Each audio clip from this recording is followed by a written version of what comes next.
Most people would like to be rich, to have more money. In the governing principles of ancient China, Confucius said, "Riches and honours are what men desire. If these cannot be obtained in proper ways, then they should not be accepted." It means that wealth and high position are what most people want. However, a gentleman, a person with noble characters, would never accept them if they were acquired in ways that do not accord with the Tao. The ancient Chinese also concluded, "A gentleman pursues money in accordance with the Tao." What exactly is the Tao in seeking money? Professor Yu Li Liu graduated with a bachelor's and master's degree in philosophy from Renmin University of China. She is currently a professor at the Department of Philosophy at the Party School of Central Committee of CPC and a mentor for doctoral students majoring in ethics. She is also a visiting professor at Tsinghua College, Sun Yat-sen University. Professor Yu Li Liu has published many academic papers, received a PhD from the University of Hull, UK, and is a postdoctoral scholar at the National University of Singapore. She has been invited to give lectures and participate in workshop seminars in the UK, Italy, the USA, Canada, Australia, Japan, Singapore and Indonesia. In 2015, 2016 and 2017, she was invited to UNESCO headquarters in Paris to give talks based on the governing principles of ancient China. The central theme of her talks was the importance of the sage's education. In other words, learning from the wisdom of the past and also how to promote moral education. She has contributed greatly towards the dissemination of Oriental culture in the Western world. This video was edited by the Governing Principles of Ancient China translation team of the Pure Land Learning College Association and is based on the lectures by Professor Yu Li Liu. Dear friends, greetings to you all. Today's episode is titled, "What is the Secret to Obtaining Wealth?" We have all heard stories about leaders who could have had a comfortable career and achieved higher positions of power and influence. Instead, they ended up imprisoned. Why? Because they had not cultivated their virtue well, so they were trapped by their greed, which they had not yet learned how to let go of. If they had studied the great learning, and if they had known the true reality of things, then they would have been able to let go of greed more easily. In the great learning, it is said, wealth that is obtained using improper means will be lost in inauspicious ways. In the past in China, even those who are uneducated would know that there are two kinds of wealth. The first one is called auspicious wealth. It is gained through hard work and abiding by laws and regulations. Such wealth would bring happiness and auspiciousness. That's why it's called auspicious wealth. On the other hand, inauspicious wealth is what is achieved using deception, bribery, or unlawful activities. Such wealth would bring misfortune instead of happiness. If we had known this when we were confronted with bribery, then we would have refused. I can understand how today people could have lingering doubts upon hearing this. The ancient Chinese anticipated that people of the future would have doubts upon hearing this. So that is why they summarised the inauspicious ways of losing money into the following 5 categories. Having money or properties that are in our possession doesn't mean that we have inherited the right of ownership to them. Proper ownership eventually lies within the following 5 categories. What are the 5? First, the government. For example, let's say that some people had accepted bribes, broken the law, or deceived others. Upon being found guilty, they were imprisoned and their improper gains were confiscated by the government. So regardless of what they had tried to gain, their efforts were in vain. The second category is floods. The money that was gained improperly would be swept away by floods.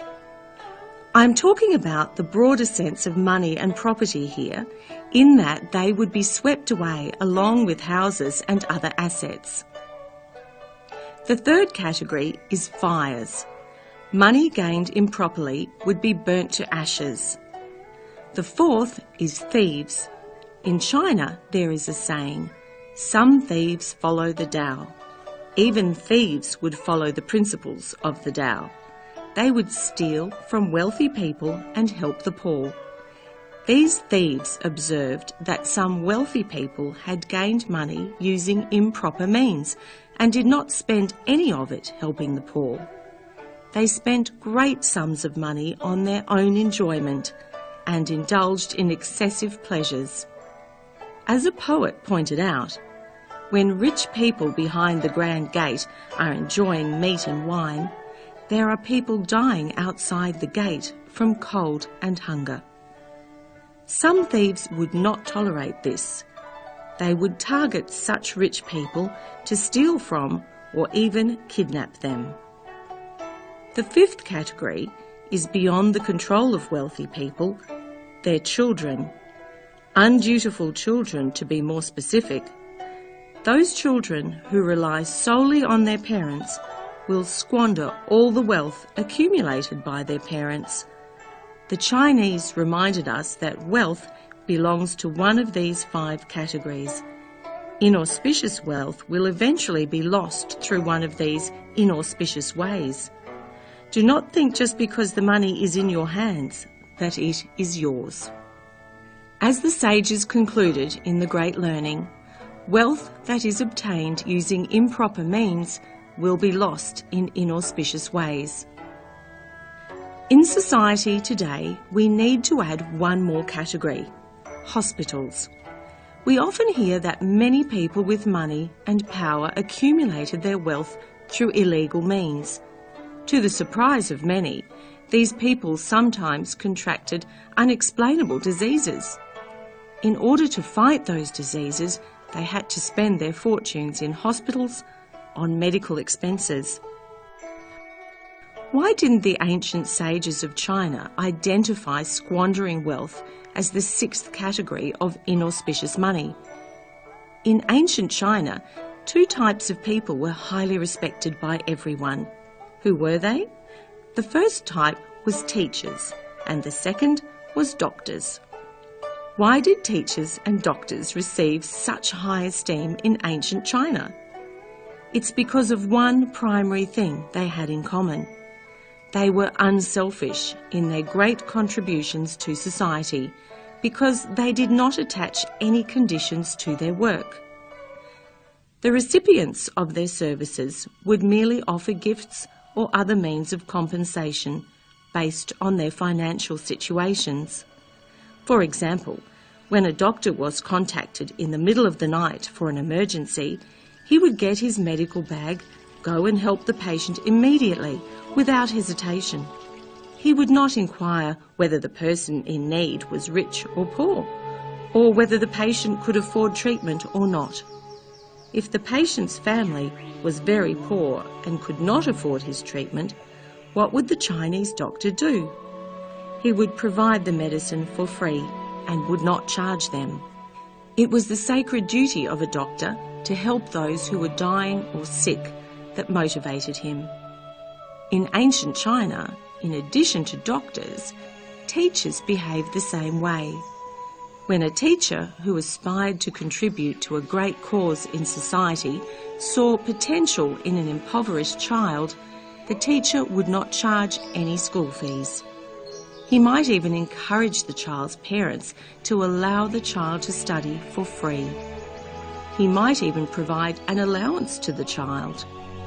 With great unselfish concern for the welfare of others, these 2 types of people contributed to society without any attached conditions. That is why they were highly respected. Therefore, there was no possibility for doctors or clinics to be an owner of inauspicious money. But society is different today. Many doctors lack moral values. They do not understand the responsibility and the great virtue of being a doctor. Forgetting that the sacred duty of a doctor is to save lives and help those in need, these doctors only treat their profession as a job to make money. They have forgotten the fundamental responsibilities of their profession. Therefore, today, hospitals have become the sixth category of losing wealth. In the Taoist classic titled Taishang's Treatise of Action and Response, there is an analogy that vividly explains the condition for acquiring inauspicious wealth. Those who acquire wealth through unscrupulous ways are like those who satisfy their hunger by eating poisonous meat or quenching their thirst by drinking poisonous wine. Before they could receive even moderate relief from their hunger, they would die from their actions. If one really understands this analogy, would one be silly enough to make money using improper means and then lose money by one of the above six categories? Of course not. After we understand the difference between auspicious wealth and inauspicious wealth, we need to ask a question. How should we best protect our wealth? To answer this question, we need to become acquainted with a man. In the early part of the 20th century, there was a man called Ni Yuntai, the grandson of Zheng Guofan, a famous statesman who lived in the Qing dynasty. Mr. Ni was the director of the Shanghai Chamber of Commerce. Due to his social status, he had contact with many descendants from the imperial families of the Qing dynasty. He had also witnessed the fall of these families. Sad to see those situations, he wrote a book and documented the true stories of their failures. The book is titled Wealth Protecting Methods. In the book, he tried to remind us that making money is not hard, but protecting and maintaining that wealth for 3 generations or more is extremely difficult. In his book, Mr. Ni told the story of Lin Zexu, a Chinese scholar official of the Qing dynasty, who is best known for his campaign against the opium trade.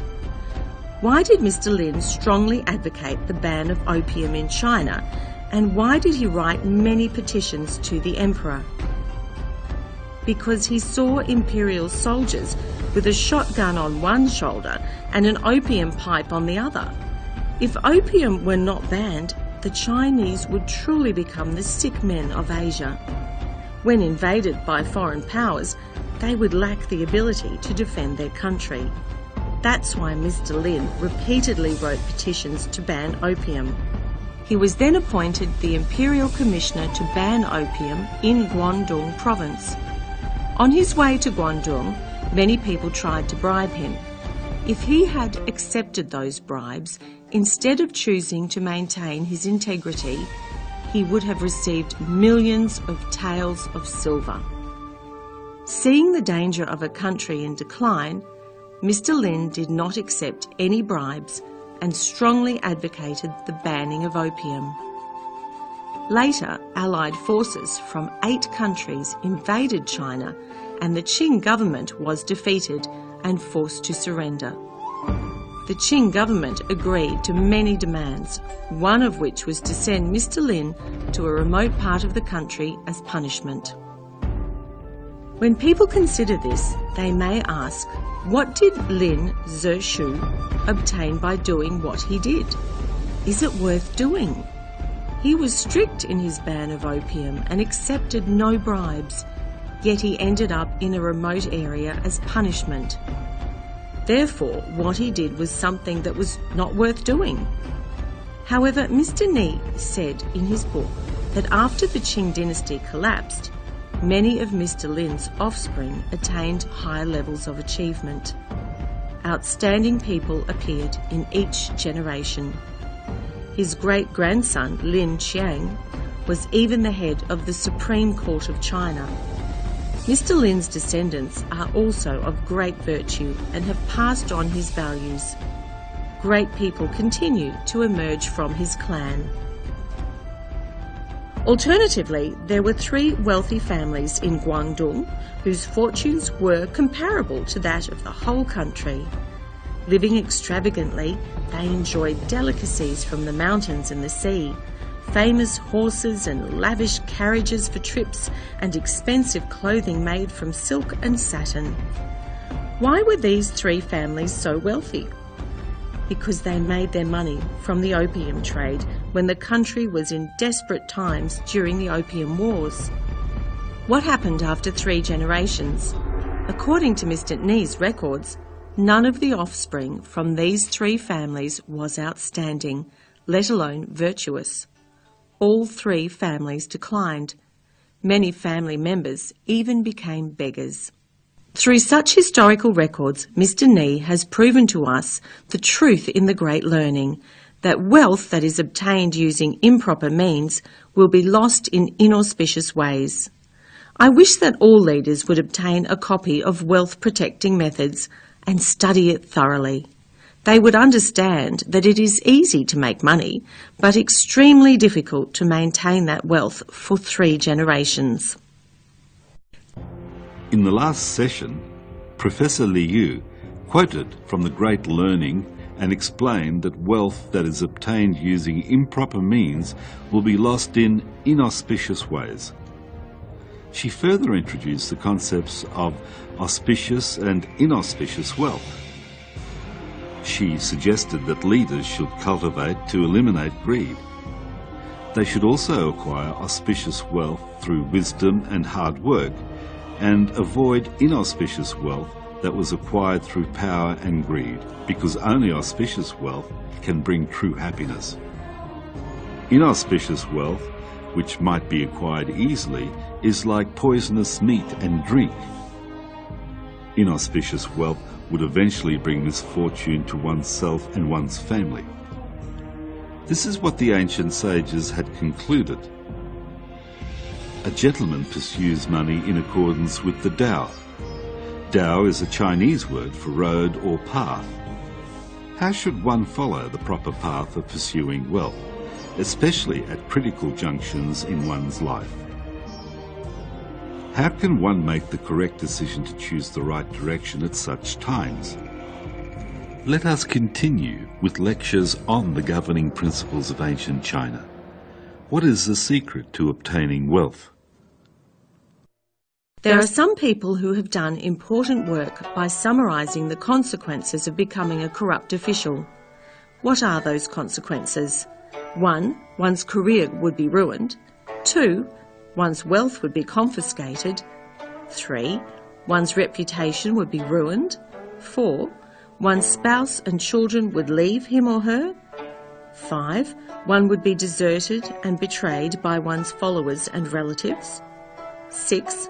One would lose one's freedom by being imprisoned. 7. One's health would be ruined due to excessive worry. 8. In the future, one's name would live on in infamy. Even many years later, when the corrupt official's name was mentioned, he or she would be remembered for his or her corrupt ways and would not be forgiven.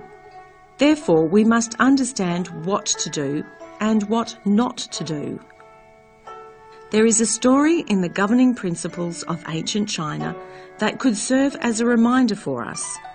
During the spring and autumn period, there was a prime minister in the state of Lu named Gung Yi Shu. He was an official with integrity who placed restrictions on both himself and his staff. He was very fond of eating fish.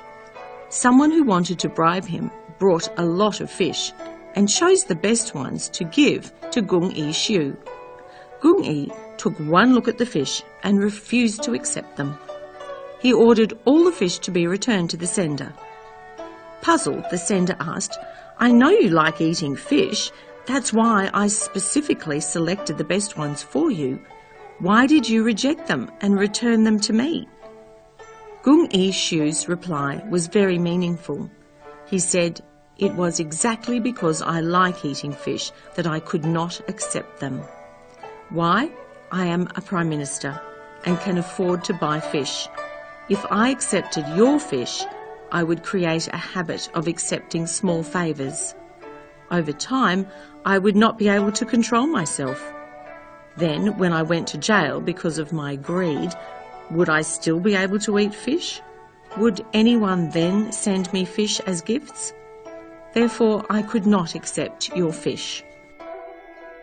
When we hear this story, we understand how wise some leaders of the past were. They could resist temptation and would not make mistakes. When tempted with profits, the leaders would first consider if such gains would be obtained in accordance with the Tao. If not, the leaders would reject them. Hence, the ancient sages have taught us, do not let your hard-earned reputation be destroyed by one mistake. What does this mean in the current society?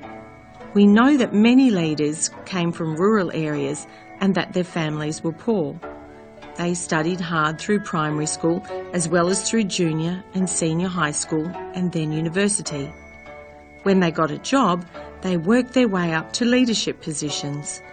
They would have undergone many tests and difficulties along the way before they could achieve their status and position. They would then be able to use their abilities to serve the people. They would also have been able to relieve their parents' worries. However, all these achievements could be destroyed by one mistake. Holding a high position and facing temptation, if they couldn't resist it and made one wrong decision that was exposed afterwards, all their previous good efforts would have been in vain, and what they had gained would soon be lost. What attitude must we have when faced with different kinds of temptation? We must be extremely vigilant, as if we were walking on the thin ice of a river. When we encounter temptations of wealth or sex, we must not become too proud of ourselves. Instead, we need to say to ourselves, I am a leader, and people are trying to lavish me with gifts. They just pretend to like me and want to be my friend. Yes, they are merely enticing you so they can influence you and later push you off a cliff. Once you step off the cliff, will it be possible for you to regret? As we all know, regret comes after the act and is usually too late. The Chinese say, one wrong step leads to thousands of years of regret. This is a reminder to all of us that we need to be very careful with our actions, even when alone in a dark room. Do not think that no one will know what you did when you have done something wrong. We read in the Great Learning that 10 eyes see and 10 fingers point. This means that our behaviour is being observed and criticised by others. In the last session, Professor Yu Li Liu gave us an example from a book titled Wealth Protecting Methods, written by Nie Yontai, grandson of Song Guofan. In this book, Mr. Nie described Lin Zexu's family, as well as 3 wealthy families who sold opium and made their fortunes in Guangdong province. By looking at the various offspring, we can see that wealth that is obtained using improper means will be lost in inauspicious ways. Professor Liu then identified 8 consequences that a corrupt official must suffer. She further quoted a story in which Prime Minister Gong Yi-shu of the state of Lao declined an offer of fish and explained why. He said that if a person who liked to eat fish accepted fish as a bribe, he might end up in prison and thus would not be able to eat fish again. Professor Liu called on leaders to cultivate virtue and eliminate greed. So now, what exactly is the secret to obtaining wealth? Let us continue with lectures on the governing principles of ancient China. What is the secret to obtaining wealth? A lot of people want to become rich. So what is the secret to doing so? There is another saying in the Great Learning that virtue is the root and wealth is the result. Upon hearing this, some may say that this is precisely the reason why they do not want to study traditional Chinese culture. They say that traditional Chinese culture always says that virtue is very important, while wealth is not. Actually, those who hold this view are mistaken. What exactly do these words mean? They mean that wealth is a result, like leaves and fruits of a tree, while virtue is the root. Have you ever seen a tree with a very large canopy, but a very small root system? If we were knowledgeable about trees and plants, then we would know that when a tree canopy grows, the root grows as well to maintain their proportions to the canopy. This natural phenomenon tells us that the size of a tree's canopy correlates that of its roots, which is the same as wealth and virtue. So Chinese sages have said, "Great virtue possesses great fortune." Wealth is a result, like the leaves and fruits of a tree. They all come from the root, which is great virtue. One who accumulates great good fortune will rise to high positions and enjoy a good reputation. But if one does not improve one's virtue so as to match one's social status, one will experience unexpected misfortune. That's why the ancient Chinese paid great attention to whether a person's fortune and social position matched his virtue. For example, suppose a table can bear a weight of 200 kilograms. If we put 700 kilograms on it, the table will collapse. We can also see similar examples in leaders. A person who would do well as a manager or a section chief, or even as the director of a bureau. However, if one was promoted to the position of a minister, problems could arise. Why? Because when one was promoted to higher positions but had not cultivated a higher virtue to match that position, one might try to take advantage of one's position and benefit oneself. One also might try to gain attention through inappropriate means. What would the result be? One's virtue would not allow one to gain such a high position, so one would end up in trouble. Therefore, it is not true that traditional Chinese culture emphasizes virtue and not wealth. The amount of wealth must equal the amount of virtue, which is similar to a tall tree having a very deep root system as its foundation. If the canopy of a tree was larger than the roots, the tree would very likely fall down. If the wealth and virtue of a person are not equal, the person would end up with unexpected misfortunes when the conditions were right. So, what is the proper way to cultivate wealth? We must cultivate virtue first. In the Great Learning, we can find another very meaningful quote. The accumulation of personal wealth is a way to lose people. The giving of wealth is a way to bring people together. What does this mean? When some wealthy people gain even more money, they want to hold on to it. They do not want to help others or reward their employees, clients, or customers. Therefore, no one wants to be around such wealthy people because they have no virtue. Some employees would rather quit. This is called the accumulation of personal wealth is a way to lose people. Therefore, we should do the opposite, which is the giving of wealth is a way to bring people together. We should use money only on important things, those that can help others and assist us to increase our virtue while reducing our daily mistakes. We should not merely indulge ourselves in extravagant lifestyles. Some may ask, is giving away wealth the same as losing money? Li Bai, a famous poet of the Tang dynasty, wrote in one of his poems that even if thousands of taels of silvers were given away, they'd return. This is talking about the true account of Fan Li, who is worshipped as the god of wealth by the Chinese people. The Chinese are not simply being superstitious when they worship his image. Each image has a symbolic meaning and an educational significance. Why do the Chinese worship Fan Li? Because he knew the secret to wealth and practiced the truth that wealth given away would return. Fan Li was a famous advisor to Go Xian, the king of Yu, during the spring and autumn period. He helped the king restore his country by defeating the state of Wu. Fan Li discovered that the king of Yu was someone who would endure the same hardships as his followers, but would not share his achievements with them. So one day, Fan Li fled in the middle of the night. He arrived at the state of Qi, where he changed his name and started a business. Very quickly he made a fortune. He didn't indulge himself or lead a lavish lifestyle. On the contrary, he gave all his money to support the poor and those who were in need. So he started empty-handed again.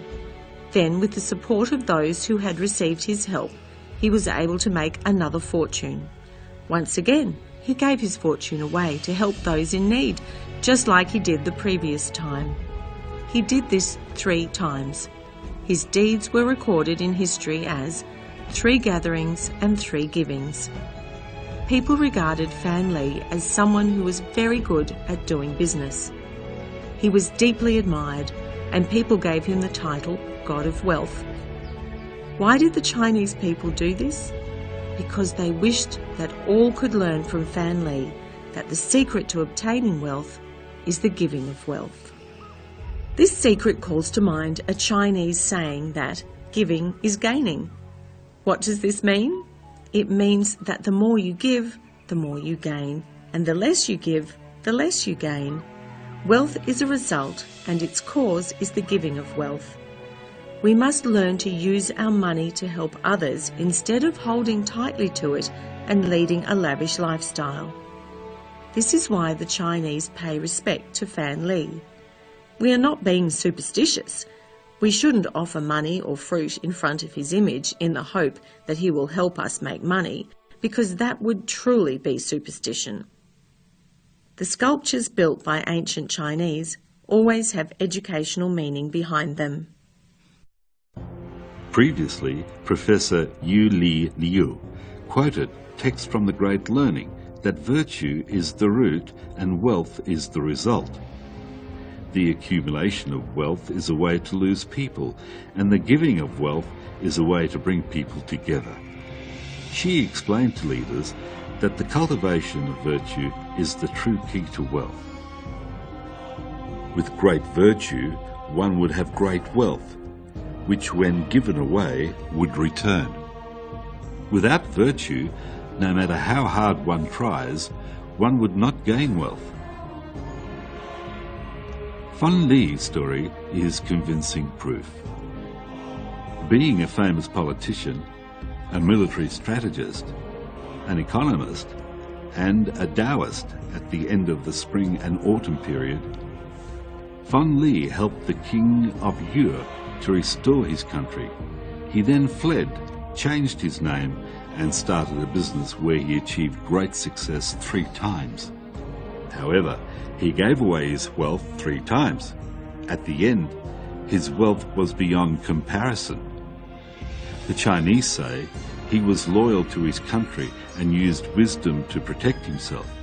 He engaged in business and made a fortune, and he gained a good reputation for himself. Consequently, he was regarded as the god of wealth. Fan Li's story demonstrates to us that when you give, you gain. The more you give, the more you gain. When you don't give, you simply won't gain. Let us continue with lectures on the governing principles of ancient China. What is the secret to obtaining wealth? We see that many enterprises don't last very long. According to a report by the World Economic Forum in 2015, the average lifespan of the Fortune 500 companies is between 40 to 50 years.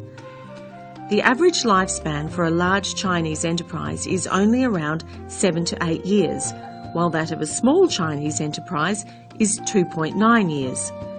When we see the frequent changes in the names of the buildings, in the Shunguan-Chen area of downtown Beijing, we know that the enterprises nowadays don't survive very long.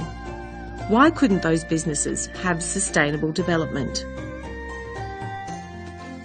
If we had studied the Great Learning, we would understand that those businesses could not have sustainable development because they did not follow the rules found in the traditional Chinese classics.